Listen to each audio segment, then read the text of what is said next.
जो हमारे बहन भाई हैं और हम भी बाज़ औक़ात मजहबी बहस में पढ़ते हैं कि मेरा मजहब ये है, मेरा मजहब वो है, लेकिन जो डीपर क्वेश्चंस हैं, जो अपने आपके जहन को जो स्टिम्युलेट करते हैं, अंग्रेजी में कहते हैं, वो क्वेश्चन जो है, मैं very few people who ask and discuss कि मैं हूं तो क्यों हूं, खुदा क्यों है, अगर ना होता तो क्या होता, अगर मैं ऐसा करता, बाज़-औक़ात परवेज़ साहब ऐसी बात भी जहन में आती है, अक्सर लोग कहते हैं कि अगर मैं ऐसा ना करता तो फिर क्या होता, अगर मैं अमेरिका ना होता तो मेरी जिंदगी कैसे होती, ऐसा होता है ना, सोचता है इंसान, या अगर मैं फलाने कॉलेज में अगर मुझे एडमिशन मिल जाता तो आज मेरी तालीम कैसी हो, आज मेरी जिंदगी कैसी होती, या अगर फलाने शख्स से या फलानी लड़की से मेरी शादी हो जाती तो मेरी जिंदगी आज कैसी होती, ऐसा सोचते हैं इंसान बहुत बाज़-औक़ात। और इंसान बाज़-औक़ात ख्वाहिश भी पैदा होती है कि जानने की कि ऐसा क्यों होता या ऐसा कैसे होता अगर मेरी जिंदगी में ये वाकया पेश ना आया होता। बहरहाल दीज आर डीप डिस्कशंस। हम इस सारी डिस्कशन के ऊपर तो, इस सारे टॉपिक के ऊपर तो गुफ्तगू नहीं करेंगे आज, लेकिन इनमें से कुछ टॉपिक के ऊपर परवेज़ साहब हम गुफ्तगू करेंगे। लेकिन उससे पहले परवेज़ साहब, मैं अपने बहनों भाइयों को यह कहना चाहता हूं कि खुश रहें। हाँ परवेज़ साहब, जो भी है अब तो बन गए हैं, अब तो जो हो गया, अब खुश रहें, क्या ख्याल है? है ना परवेज़ साहब, जैसे भी हालात हैं आप खुश रहें, क्या ख्याल है परवेज़ साहब? बिल्कुल ठीक है। वो लिखा है सिमसन भाई कि दुनिया का गम मौत पैदा करता है। एग्जैक्टली। खुशी जरूरी है, बहुत जरूरी है परवेज़ साहब। आए दिन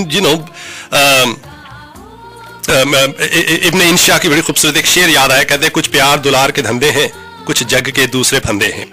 तो कभी प्यार के धंधे, कभी जग के फंदे, दोनों इंसान की जिंदगी को बाज़-औक़ात अजीरन बना देते हैं और इंसान खुशी से महरूम हो जाता है। लेकिन जब तक कि हम इन सवालों का जवाब नहीं ढूंढ लेते कि मैं क्यों आया हूं, किसका मजहब अच्छा है, किसका मजहब अच्छा नहीं है, और फलाना क्या हुआ है, धमकाना क्यों है, let's be happy until that time, है ना परवेज़ साहब। और किसी ने कहा कि एक शख्स बड़े उदासी से बैठा हुआ था और एक खुदा का फरिश्ता आया उसके पास और कहने लगा कि भाई साहब क्या बात है, बड़े मुंह लटकाए बैठे हैं आप, कहने लगे कि मुझे कोई तरीका बताइए कि मैं खुश हो जाऊं। फरिश्ते ने कहा कि ये तो बड़ा आसान तरीका है।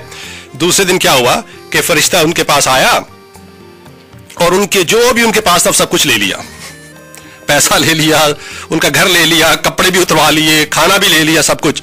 और एक हफ्ते के बाद फरिश्ता वापस आया और देखा कि ये शख्स जमीन पे पड़ा हुआ एड़ियां रगड़ रहा है भूख के मारे, हाँ, और कोई उसके पास नहीं जा रहा।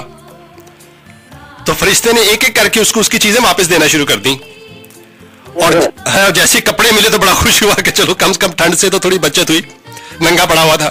फिर फरिश्ते ने थोड़ा सा निवाला डाल दिया मुंह में तो बहुत खुश हुआ कि ये तो बड़ा अच्छा खाना मिल रहा है। और फिर जो चीजें पहले उस शख्स के पास थी वो सारी उसको दे दी वापस। अब ये शख्स बहुत खुश है, भागता फिर रहा है कि यार कितनी अच्छी जिंदगी है, सारा कुछ है मेरे पास। हाँ परवेज़ साहब, तो वो चीजें जो ऑलरेडी उसके पास थी जब छिन गई तो क्या हुआ, उनकी अहमियत बढ़ गई। देखिए परवेज़ साहब, इंसान ऐसा ही करता है, जो चीजें हमारे पास होती हैं हम उनको देखना भूल जाते हैं और उस वक्त तक उनका अंदाजा नहीं होता जब तक वो चीजें हमसे छिन नहीं जाती।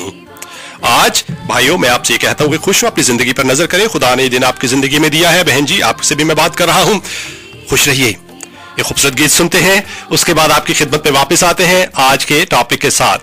और आज जो कुछ भी हम कहें अगर आप वो सब कुछ भूल जाए तो एक बात याद रखिए और वो ये कि खुदा आपसे प्यार करता है। पंजाबी जुबान में खूबसूरत गीत। स्टूडियो का नंबर 214-751-7700 214-751-7700। ह्यूस्टन से कॉल्स आ जाएं तो मजा आ जाए। हमारे डैलस में जो बहन भाई गिरदोनवा में, फोर्ट वर्थ में जो सुन रहे हैं, हमें कॉल करें, आपसे बात करके हमें खुशी होगी। इस गीत के दौरान खुश रहिए। कुछ देर के बाद आपकी खिदमत में वापस आते हैं। कोई चन तारियां दे नाल पानी दिने रात जाग दे किनारे आंदे नाल बड़ा उच्चा मुकाम मां दा दुनिया दे विच जेड़ी जागदी है बच्चियां